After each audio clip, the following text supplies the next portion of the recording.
Jésus est la voix de l'Éternel. Frères et sœurs, ce que je veux te montrer aujourd'hui est vital. S'il te plaît, regarde la vidéo jusqu'à la fin. Aime, commente et partage pour bénir d'autres. Jésus est la voix de l'Éternel.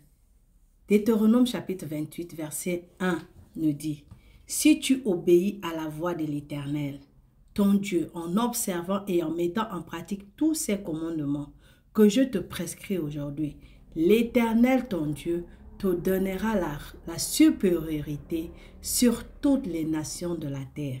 La supériorité, s'il te plaît. Alors, la question que tu vas te poser, c'est: d'où vient la foi? Romains chapitre 10, verset 16 à 17 nous répond: mais tous n'ont pas obéi à la bonne nouvelle. C'est qui la bonne nouvelle? Jésus, qui est la voix de l'Éternel. Aussi, Ésaïe dit-il: Seigneur, qui a cru à notre prédication? Ainsi, la foi vient de ce qu'on entend, et ce qu'on entend vient de la parole de Christ. Au commencement était la parole était avec Dieu, la parole était Dieu. C'est qui cette parole? Jésus. On est d'accord là-dessus. Alors, il faut que tu saches que si ta foi est basée sur les miracles, sur les dons, sur les choses de ce monde, sur comment tu te trouves jolie, sur les affaires que tu as, sur les possessions, sur toutes ces choses, ta foi est vaine. Ta foi n'a pas de base. Ta foi n'a pas de fondement. Ta foi ne sera jamais solide. Ça veut dire que tu vas aller d'église en église, de pasteur en pasteur, de marabout en marabout, de féticheur en féticheur, pour chercher des solutions. Tu n'auras jamais cette solution. Pourquoi? Parce que ta foi n'est pas solide. Alors, comment avoir cette foi solide? 1 Corinthiens chapitre 2 nous dit: car je n'ai pas eu la pensée de savoir parmi vous autre chose que Jésus-Christ et Jésus-Christ crucifié. Jésus-Christ crucifié doit être la base de ta foi.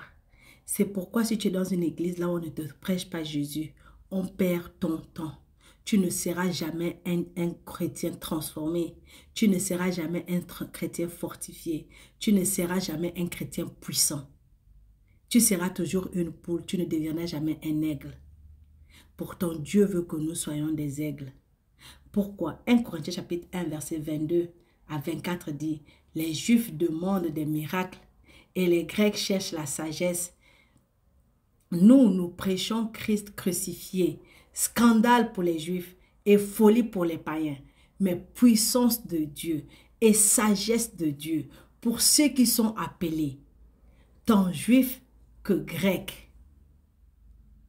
Frères et sœurs, la puissance de Dieu se trouve dans sa parole. Sa sagesse se trouve dans sa parole. Sa paix se trouve dans sa parole. Sa joie se trouve dans sa parole. Ses miracles se trouvent dans sa parole. Ses dons se trouvent dans sa parole. Tout ce que tu es en train de chercher en ce moment se trouve dans sa parole. Tout ça se trouve en Jésus-Christ, notre Sauveur et Seigneur, notre pourvoyeur. Donc, si tu ne cherches pas Christ, tu perds ton temps. C'est pourquoi le premier commandement de Jésus, c'est: cherche ton Dieu de tout ton cœur, de toutes tes forces, de tout ton esprit. Ce Dieu que tu dois chercher, c'est Christ. Quand tu as Christ, quand tu as trouvé Christ, quand tu connais Christ, il serait facile pour toi d'aimer les autres. Tu ne peux pas aimer quelqu'un sans Christ. Même pour t'aimer toi-même, tu ne t'aimes pas tant que tu n'as pas Christ en toi. Donc, voilà la vérité que je voulais te partager aujourd'hui. Si tu es béni, aime, commente et partage. Et surtout, n'abandonne jamais. On tient ferme.